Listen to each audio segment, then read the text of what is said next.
This is Kingdom Power.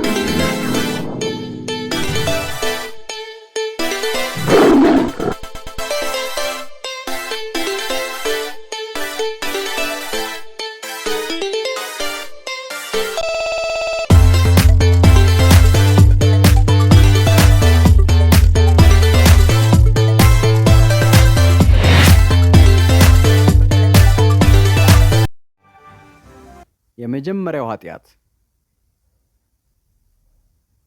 እግዚአብሔር የፈጠራቸው የመጀመሪያዎቹ ወንድና ሴት አዳምና ሔዋን እርሱ ባዘጋጀላቸው ውብ የአትክልት ስፍራ ውስጥ ይኖሩ ነበር።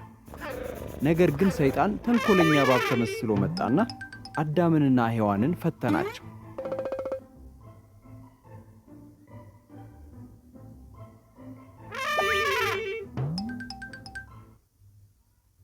እባቡም ሔዋንን እግዚአብሔር ከነዚህ ዛፎች ፍሬ እንዳትበሉ አዟልን ብሎ ጠየቃት።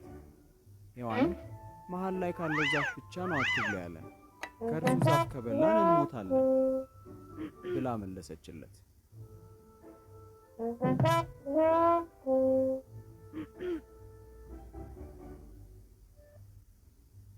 አትሞቱም አለ እባቡ።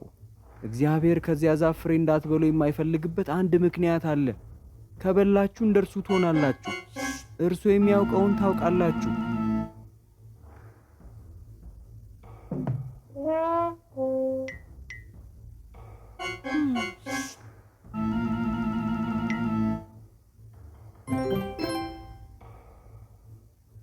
እባቡ ሔዋንን በምን ፈተናት?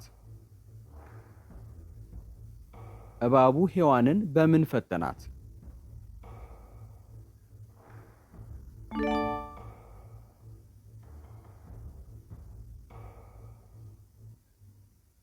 ሔዋን ፍሬውን በላች፣ ከእሷ ጋር ለነበረውም አዳም ሰጠችው፣ እርሱም በላው። ወዲያውኑ ከዚያ በፊት የማያውቋቸውን ነገሮች አወቁ።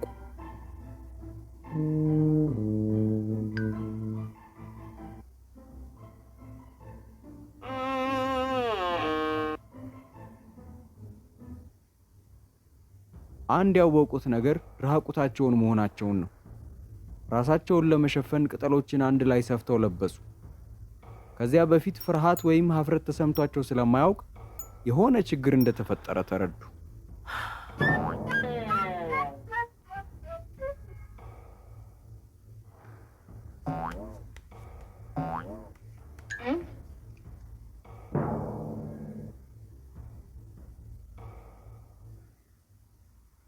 አዳም፣ ሔዋን ብሎ እግዚአብሔር ጠራቸው።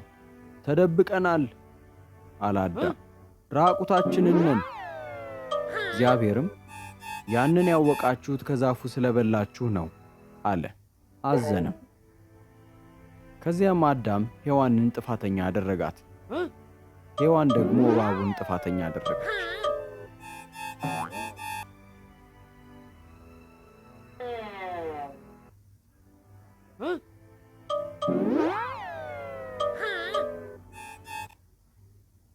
እግዚአብሔርም እንዲህ አለ፣ እባብ በሆድህ እየተሳብክ ትሄዳለህ፣ የሴቷ ልጅ ያሸንፍሃል።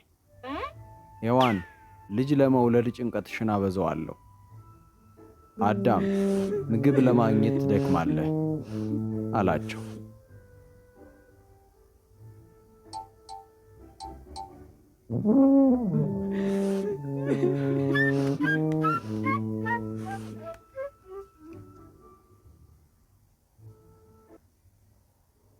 ከዚያም እግዚአብሔር ለአዳምና ለሔዋን ልብስ ሰራላቸውና ከአትክልት ስፍራው አስወጣቸው።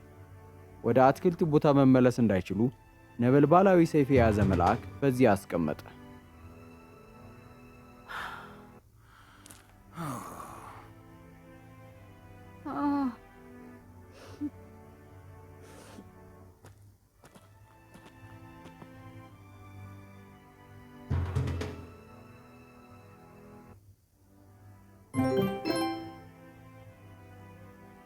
እግዚአብሔር እባቡን አንድ ቀን የሴቷ ልጅ እንደሚያሸንፈው ነግሮታል? አዎ ነግሮታል ወይስ አይ አልነገረውም?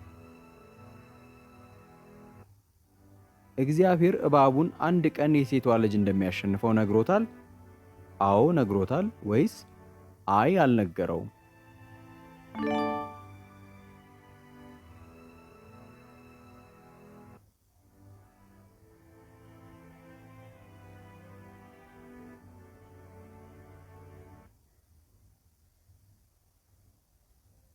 አዳምና ሔዋን ባልታዘዙ ጊዜ በእግዚአብሔር ላይ ኃጢአት ሰርተዋል። እውነት ወይስ ሐሰት? አዳምና ሔዋን ባልታዘዙ ጊዜ በእግዚአብሔር ላይ ኃጢአት ሰርተዋል። እውነት ወይስ ሐሰት?